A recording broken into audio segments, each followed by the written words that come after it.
Self-consciousness is something so many people start to deal with at some point in their lives, or they always have had to deal with. And it's very prevalent.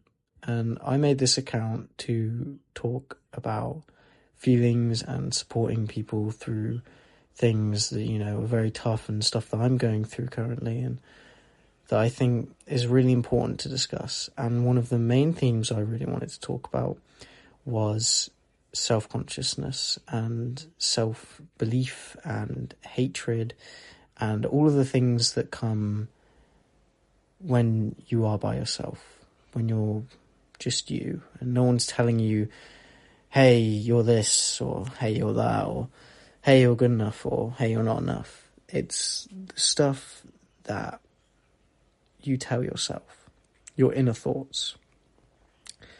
A lot of people go towards negative inner thoughts. A majority of the time, people say that they dislike themselves, or in some sort of way they don't like something about themselves, whether that be how they look, how they talk, how they dress, how they act.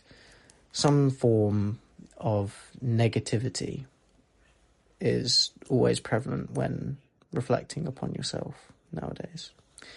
And I think it's really important, especially in the situation that I'm in and a lot of people are in, where you're going through a very tough and difficult time with either a breakup, a loss of someone, or feeling lost. Because I know I do. And I can admit I dislike myself. And I think a lot of people agree with me on the fact that when they talk about themselves, they will find themselves saying that they dislike themselves, or that they aren't happy with who they are, and that they just wish they could be different. It's really difficult to tell someone who feels like that, and trust me, coming from someone who has been told by people that they shouldn't think like that, it's very difficult to tell someone who believes things and talks to themselves like that not to, because every little thing will lead towards it.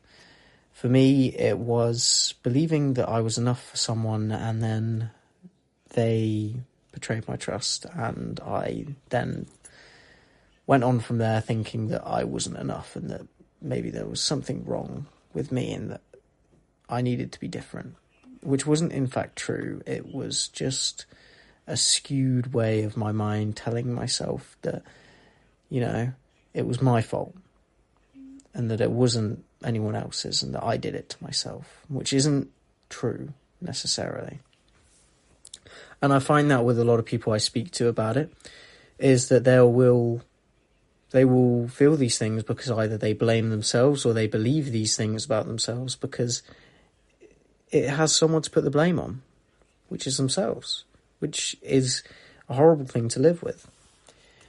A lot of young men especially have a very deep longing to feel different about how they look, or to improve themselves, which is not necessarily a wrong thing, especially in the modern age where going to the gym and self-improvement is such a big thing.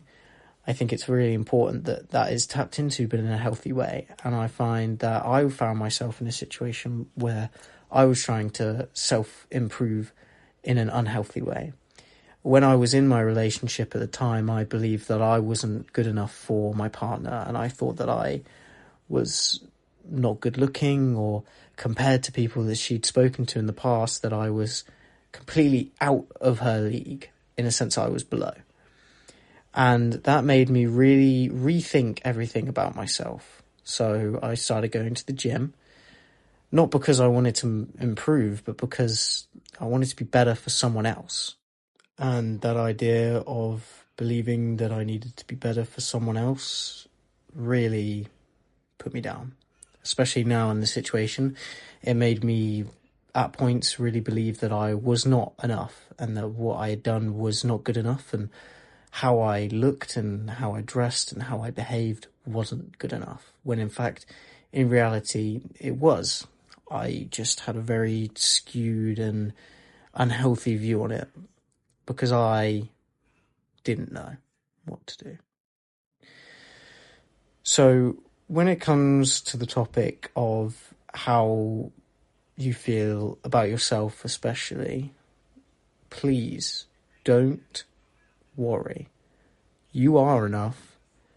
And coming from someone right now who's struggling with that kind of self-conscious idea where you're really struggling to find things that you like about yourself, there are so many people that are struggling with the exact same thing that also don't know what to do. And trust me, at some point there will come a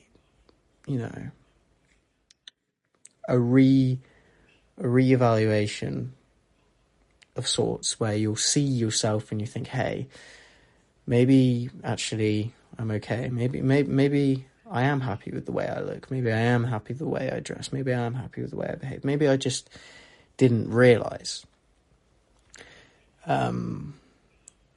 I have a lot of the mirrors in my house blocked out. In my room, I have no mirrors, or where I did have mirrors, I have them blocked out because I so self-conscious to a point where I didn't want to see myself that I put them up. And in no way am I saying that's an effective method or it's healthy.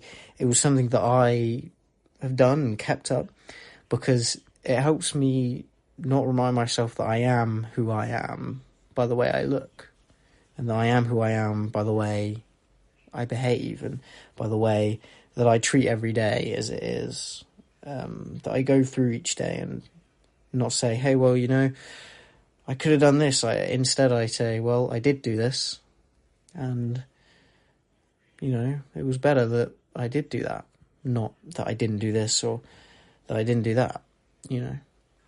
It's much better to not look at myself and think all the bad things that I was thinking, and instead think about all the things that are more positive.